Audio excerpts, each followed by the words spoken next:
We thank you for joining us. We'll get to all that in a minute, but first, a divide is appearing within the Republican Party on Capitol Hill, and it involves the person many suspect might pose the biggest challenge to former President Trump's bid for a nomination for the Republican Party for the 2024 presidency. Florida Governor Ron DeSantis told Fox News' Tucker Carlson earlier this week that supporting Ukraine is, quote, not a vital U.S. interest. Some Republican lawmakers are in favor of halting support for Ukraine, but DeSantis' comments have put him at odds with a good number of Senate Republicans. Let's listen. I think the governor of Florida has been a great governor, but in my opinion, if you don't get Ukraine right, this is a chance to stop Putin before it gets to be a bigger war, and China's watching. I don't want America to be the world's policeman, but I don't want Vladimir Putin or Xi Jinping to be the world's policeman either. For more on all this, Nancy Cordes, Scott MacFarlane, and Ed O'Keefe join us now. Let's get through our titles first. Nancy, Chief White House Correspondent for CBS News. Scott, CBS News Congressional Correspondent. Ed, of course, CBS News Senior White House and Political Correspondent. Okay, now that that's done with, Scott, let me start with you. How big of a deal was this on Capitol Hill? Because as you know, and many Capitol Hill reporters know, Senate Republicans would scurry in all sorts of directions given the chance to criticize former President Trump then and now. Didn't seem to have any hesitation to criticize the Florida governor. How big a deal is this, Major? Really good question, because in the past 48 hours, we've been asking every Republican senator we can find about this issue, which makes it a big deal for them here at the Capitol this week. As we look ahead to the primary battle for 2024, we can see the denialism of the 2020 election and the insurrection as being possible wedge issues for Donald Trump and his opponents. But here and now comes an actual policy wedge issue, perhaps no bigger policy, whether to spend U.S. tax dollars by the billions to support Ukraine. This is a divide inside the Republican conference, no matter what members will say. We pressed John Thune, a Senate leader, today during his press conference about what he makes of what Ron DeSantis said. Take a listen to what John Thune responded. I think that there are lots of different opinions on U.S. involvement in Ukraine, but I think the majority opinion among Senate Republicans is that the United States has a vital national security interest there in stopping Russian aggression, and that's certainly the view I have. This has all the makings of a supremely impactful and important wedge issue, but if Governor DeSantis presses this further, continues to take a hard line on cutting funding for Ukraine, he is, in essence, aligning himself with members of the House Freedom Caucus, the same members who had first denied Kevin McCarthy the speakership. Think Matt Gaetz, think Marjorie Taylor Greene, and an endorsement today for Governor DeSantis from another of those Freedom Caucus members, Chip Roy, Republican from Texas. That endorsement comes not with any words or language about Ukraine, but clearly, there is a symmetry between those viewpoints and what Governor DeSantis said about Ukraine, Major. Scott, with your permission, I want to ask you about a story that you've been keeping us apprised of here at CBS. The federal manhunt for someone named Roy McGrath. What is that about?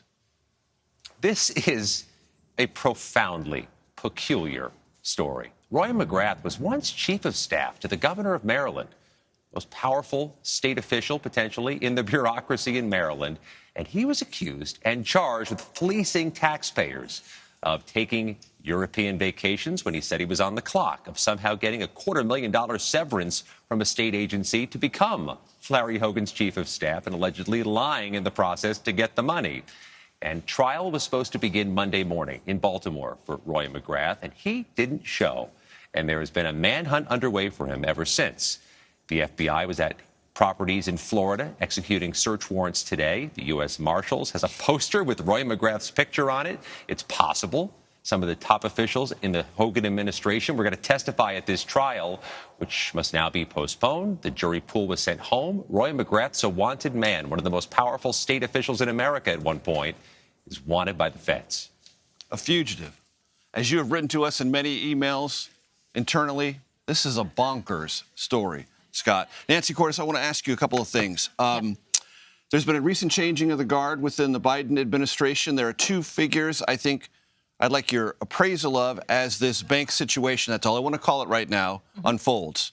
The new chief of staff, Jeff Zients, Right. and one of the top economic advisors, Lael Brainerd. Right. Both of them with deep experience in economics and in investment. Lael Brainerd, the president's new chair of the Council of Economic Advisors. She comes from the Fed, where she was the vice chair. So obviously, she's got a lot of insight into the Fed's moves, both to try to tamp down inflation by hiking interest rates, which you could argue was a precipitating event that led to Silicon Valley Bank and then Signature failing in the way that they did. And she has kept a low public profile so far, but what we know from White House officials is that she and Zients and the president have been in constant communication about this, along with Treasury Secretary Janet Yellen. It was observed at the time that Jeff Zients coming into the chief of staff position would not be as politically attenuated and attuned as Ron Klain, but in this particular instance, his deep financial experience might be an asset. Sure, and he probably knows some of the investors who were afraid that they were going to lose millions of dollars at Silicon Valley Bank over the weekend. I wouldn't be surprised if he was getting some texts. What I'm told today is that Treasury has been watching very closely what's been going on with another financial institution, Credit Suisse. Now, this is a very different situation. Credit Suisse has had problems for years. It's not an American institution. There's not much Treasury can do. And they say it's apples and oranges to compare what's happening there to what happened at Silicon Valley Bank. But it is a concern because you talked about contagion. You talked about the fact that the markets can get rattled, that investors and depositors can get rattled and pull their money from, any number of institutions as they watch this unfold.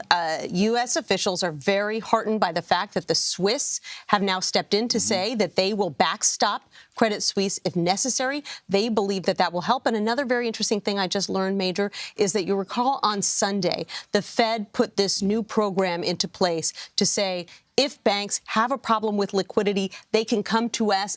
They can get favorable loans on a short-term basis. I'm told that a number of banks are actually taking advantage of that program and that we'll learn more tomorrow about just how large the scope is. So I want to go to Ed O'Keefe now, who's traveling with the president. Ed, to the degree that it is possible to assess when you're traveling, looking and talking with the president's advisors who are along this trip, do you detect or have you been able to detect any particular nervousness or mood swings in the last 48 hours? No, and remember, the president hasn't spoken about this issue publicly since Monday morning, right before he left for California and Nevada. We know that he's been getting updates on that situation, plus this downing of a U.S. unmanned drone in the Black Sea that has drawn pretty strong response from Pentagon leaders just this afternoon. White House officials saying that he was briefed in his daily security briefings about that.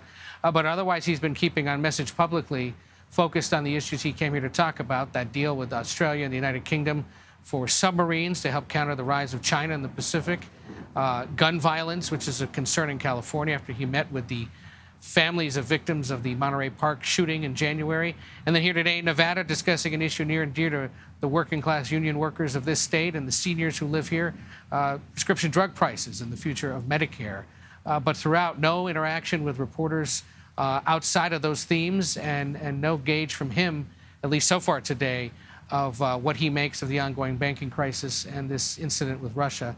But it was in other realms, it was a productive and somewhat different trip for this president. He hasn't taken these kind of multi-topic political and official kinds of swings that keep him overnight west of the Mississippi too often, mostly given the pandemic. So notable to see him now starting to do these, and with an expectation there will be more of them as the year continues and as we get closer to an anticipated re-election announcement.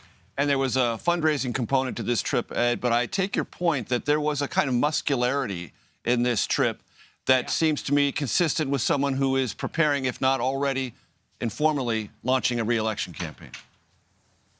That's right. About $1 million raised outside Del Mar in your old neck of the woods there down by San Diego, and then another $1 million plus here in Las Vegas last night in Summerlin. Both of those rounds took in money for the Democratic National Committee and its Grassroots Victory Fund. Those are two entities, though, that when you're the incumbent, end up spending money on your behalf once you launch a campaign. So in some ways, he is already doing 2024 political work because he's raising a significant amount of money. The vice president was doing the same today up in New Jersey. Her husband was in Texas this week holding two events in San Antonio with one of the senior DNC officials who's from there. So clearly, they are laying the groundwork, at least when it comes to money, which is a lot of what the incumbent does in the odd-numbered year before the election year, raising as much cash as possible to bank it away for later use once the other party sorts out who their nominee will be. Ed O'Keefe in Las Vegas. Nancy Cordes here at the desk with me, and Scott MacFarlane, as always, is posted on Capitol Hill. Thanks so very much.